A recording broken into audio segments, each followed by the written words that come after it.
Hi everyone, welcome to Sakhi blogs. ಎಲ್ಲರೂ ಚೆನ್ನಾಗಿದ್ದೀರಾ ಅಂತ ಭಾವಿಸ್ತಾ ಇವತ್ತಿನ ಬ್ಲಾಗ್ನ ಸ್ಟಾರ್ಟ್ ಮಾಡ್ತಾ ಇದ್ದೀನಿ.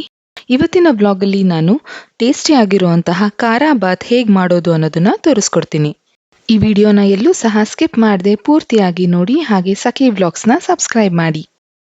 ಮೊದಲಿಗೆ ನಾನು ರವೆನ ಹುರ್ಕೊತಾ ಇದ್ದೀನಿ. ನಾನು 1 ಬೌಲ್ ಆಗುವಷ್ಟು ಬನ್ಸಿ ರವೆನ ಬಳಸ್ತಿದ್ದೀನಿ. ನೀವು ಬನ್ಸಿ ರವೆ ಬದಲಾಗಿ ಮೀಡಿಯಂ ರವೆ ಕೂಡ ಬಳಸ್ಕೋಬಹುದು. ರವೆನ ಒಂದು ಲೋ ಇಂದ ಮೀಡಿಯಂ ಫ್ಲೇಮ್ನಲ್ಲಿ 3ರಿಂದ 5 ನಿಮಿಷಗಳ ಕಾಲ ಹುರ್ಕೋಬೇಕಾಗತ್ತೆ. ಈ ರೀತಿ ಮೀಡಿಯಂ ಫ್ಲೇಮ್ನಲ್ಲಿ ಹುರಿದಾಗ ಘಮ ಘಮ ಅಂತ ಸ್ಮೆಲ್ ಬರುತ್ತೆ. ರವೆ ಹುರಿದಾಗಿದೆ ಅಂದಾಗ ಸ್ವಲ್ಪ ಕಲರು ಕೂಡ ಚೇಂಜ್ ಆಗುತ್ತೆ, ಹಾಗೆ ಸ್ವಲ್ಪ ದಪ್ಪನೂ ಕೂಡ ಆಗಿರುತ್ತೆ.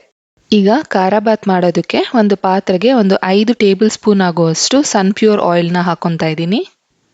ಸ್ವಲ್ಪ ಎಣ್ಣೆ ಕಾದ ನಂತರ ನಾನು ಅದಕ್ಕೆ ಒಂದು 15ರಿಂದ 20 ಗೋಡಂಬಿನ ಹಾಕೊತಾ ಇದ್ದೀನಿ. ಗೋಡಂಬಿನ ಲೋ ಫ್ಲೇಮಲ್ಲೇ ಸ್ವಲ್ಪ ಕಲರ್ ಚೇಂಜ್ ಆಗೋವರೆಗೂ ಹುರ್ಕೋಬೇಕು. ನೋಡಿ, ಈ ರೀತಿ ಕಲರ್ ಚೇಂಜ್ ಆದಮೇಲೆ ನಾನು ಒಂದು ಪ್ಲೇಟಿಗೆ ಇದನ್ನ ತೆಗೆದಿಟ್ಕೋತಿದ್ದೀನಿ. ಈಗ ಅದೇ ಎಣ್ಣೆಗೆ 1 ಟೀ ಸ್ಪೂನ್ ಆಗುವಷ್ಟು ಸಾಸಿವೆನ ಹಾಕೊತಾ ಇದ್ದೀನಿ. ಸಾಸಿವೆ ಸ್ವಲ್ಪ ಸಿಡಿದ್ಮೇಲೆ 1 ಟೀ ಸ್ಪೂನ್ ಆಗುವಷ್ಟು ಜೀರಿಗೆನ ಸೇರಿಸ್ಕೊತಾ ಇದ್ದೀನಿ. ಹಾಗೆ 1 ಟೇಬಲ್ ಸ್ಪೂನ್ ಆಗುವಷ್ಟು ಕಡಲೆಬೇಳೆ ಮತ್ತು 1 ಟೇಬಲ್ ಸ್ಪೂನ್ ಆಗುವಷ್ಟು ಉದ್ದಿನ ಬೇಳೆನೂ ಕೂಡ ಸೇರಿಸ್ಕೊತಾ ಇದ್ದೀನಿ. ಇದನ್ನ ಸ್ವಲ್ಪ ಚೆನ್ನಾಗಿ ಲೋ ಫ್ಲೇಮಲ್ಲಿ ಹುರ್ಕೋಬೇಕು. ಈಗ ನಾನು ಚಾಪ್ ಮಾಡಿರುವಂತಹ ಹಸಿ ಮೆಣಸಿನಕಾಯಿ ಹಾಗೆ ಶುಂಠಿನ ಸೇರಿಸ್ಕೊತಾ ಇದ್ದೀನಿ. ಶುಂಠಿ ಹಾಕಿದ ನಂತರ ಒಂದೊಳ್ಳೆ ಘಮ ಬರುತ್ತೆ, ಹಾಗೆ ಟೇಸ್ಟ್ ಕೂಡ ತುಂಬಾ ಚೆನ್ನಾಗಿರುತ್ತೆ. ಇದಕ್ಕೆ ಒಂದು 3 ಮೀಡಿಯಂ ಸೈಜ್ ಈರುಳ್ಳಿನ ಸಣ್ಣದಾಗಿ ಕಟ್ ಮಾಡಿ ಹಾಕೊತಾ ಇದ್ದೀನಿ. ಈರುಳ್ಳಿ ಸ್ವಲ್ಪ ಚೆನ್ನಾಗಿ ಬೇಯೋವರೆಗೂ ಬಾಡಿಸ್ಕೋಬೇಕು. ಸ್ವಲ್ಪ ಕರ್ಬೇವಿನ ಸೊಪ್ಪನ್ನ ಸೇರಿಸ್ಕೊತಾ ಇದ್ದೀನಿ. ಸ್ವಲ್ಪ ಹಸಿ ಬಟಾಣಿ ಕೂಡ ಹಾಕೊತಾ ಇದ್ದೀನಿ. ಈರುಳ್ಳಿ ಬಟಾಣಿ ಎಲ್ಲ ಸ್ವಲ್ಪ ಚೆನ್ನಾಗಿ ಕುಕ್ ಆದ್ಮೇಲೆ ನಾನು ಇದಕ್ಕೆ ಕಟ್ ಮಾಡಿರುವಂತಹ ತರಕಾರಿಗಳನ್ನ ಸೇರಿಸ್ಕೊತಾ ಇದ್ದೀನಿ. ನೀವು ತರಕಾರಿ ಹಾಕೋದ್ರಿಂದನೇ ಖಾರ ಬಾತ್ ರುಚಿಯಾಗಿ ಬರೋದು. ಇದಕ್ಕೆ ನಾನು 1.5 ಟೇಬಲ್ ಸ್ಪೂನ್ ಆಗುವಷ್ಟು ಉಪ್ಪನ್ನ ಸೇರಿಸ್ಕೊತಾ ಇದ್ದೀನಿ. ಇವಾಗಲೇ ಉಪ್ಪನ್ನ ಸೇರಿಸೋದ್ರಿಂದ ತರಕಾರಿಯನ್ನು ಕೂಡ ಎಲ್ಲ ಚೆನ್ನಾಗಿ ಕುಕ್ ಆಗುತ್ತೆ. ತರಕಾರಿ ಒಂದು ಅರ್ಧದಷ್ಟು ಬೆಂದ ಮೇಲೆ ನಾನು ಇದಕ್ಕೆ ಕ್ಯಾಪ್ಸಿಕಮ್ನ ಸೇರಿಸ್ಕೊತಾ ಇದ್ದೀನಿ. ನೀವು ಇದ್ರ ಜೊತೆನಲ್ಲಿ ಟೊಮ್ಯಾಟೊ ಕೂಡ ಸೇರಿಸ್ಕೊಳ್ಬೋದು. ತರಕಾರಿ ಎಲ್ಲ ಸ್ವಲ್ಪ ಚೆನ್ನಾಗಿ ಬೆಂದ ಮೇಲೆ ನಾನು ಇದಕ್ಕೆ ಬಿಸಿ ನೀರನ್ನ ಸೇರಿಸ್ಕೊತಾ ಇದ್ದೀನಿ. ನಾನು 2.5 ಕಪ್ ಅಳತೆನಲ್ಲಿ ನೀರನ್ನ ತಗೊಂಡಿದ್ದೆ.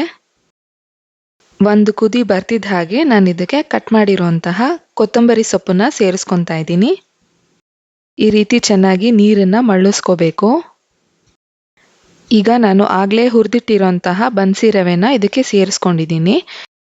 ಈ ರೀತಿ ಸ್ವಲ್ಪ ಚೆನ್ನಾಗಿ ಮಿಕ್ಸ್ ಮಾಡಿಕೊಂಡು ಲಿಡ್ನ ಕ್ಲೋಸ್ ಮಾಡಿ ಕುದಿ ಬರ್ಸ್ಕೊಳ್ಬೇಕು. ಈ ರೀತಿ ಕುದಿ ಬರುವಾಗ ಆದಷ್ಟು ಸಿಮ್ನ ಲೋ ಫ್ಲೇಮ್ನಲ್ಲೇ ಇಡಿ. ಒಂದು 3 ನಿಮಿಷ ಆದಮೇಲೆ ರವೆ ರೀತಿ ಚೆನ್ನಾಗಿ ಅರಳಿರುತ್ತೆ. ಲಾಸ್ಟಲ್ಲಿ ನಾನು ಆಗಲೇ ಹುರಿದಿಟ್ಟಿರುವಂತಹ ಗೋಡಂಬಿನ ಇದಕ್ಕೆ ಸೇರಿಸ್ಕೊತಾ ಇದ್ದೀನಿ. ನೋಡಿ, ಖಾರ ಬಾತ್ ಎಷ್ಟು ಸಿಂಪಲ್ ಆಗಿ ಈಸಿಯಾಗಿ ರೆಡಿ ಆಯಿತು. ಇದು ನೋಡೋದಕ್ಕೂ ಎಷ್ಟು ಚೆನ್ನಾಗಿ ಬಂದಿದೆ, ಹಾಗೆ ಟೇಸ್ಟ್ ಕೂಡ ಅಷ್ಟೇ ರುಚಿಯಾಗಿರುತ್ತೆ. ಈ ಖಾರ ಬಾತ್ಗೆ ಒಳ್ಳೆ ಕಾಂಬಿನೇಷನ್ ಅಂದರೆ ತೆಂಗಿನಕಾಯಿ ಚಟ್ನಿ.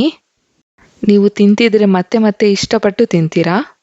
ಇವತ್ತಿನ ಈ ವಿಡಿಯೋ ನಿಮಗೆ ಇಷ್ಟ ಆಗಿದ್ದರೆ ಪ್ಲೀಸ್ ಒಂದು ಲೈಕ್ ಮಾಡಿ, ಹಾಗೆ ನಿಮ್ಮ ಫ್ರೆಂಡ್ಸ್ಗೂ ಕೂಡ ಶೇರ್ ಮಾಡಿ. ಇನ್ನೂ ನನ್ನ ಚಾನೆಲ್ನ ಸಬ್ಸ್ಕ್ರೈಬ್ ಮಾಡಿಲ್ಲ ಅಂದರೆ ಈಗಲೇ ಸಬ್ಸ್ಕ್ರೈಬ್ ಮಾಡಿ. ಮತ್ತೆ ಹೊಸ ರೆಸಿಪೀಸ್ಗಳೊಂದಿಗೆ ಸಿಗ್ತೀನಿ.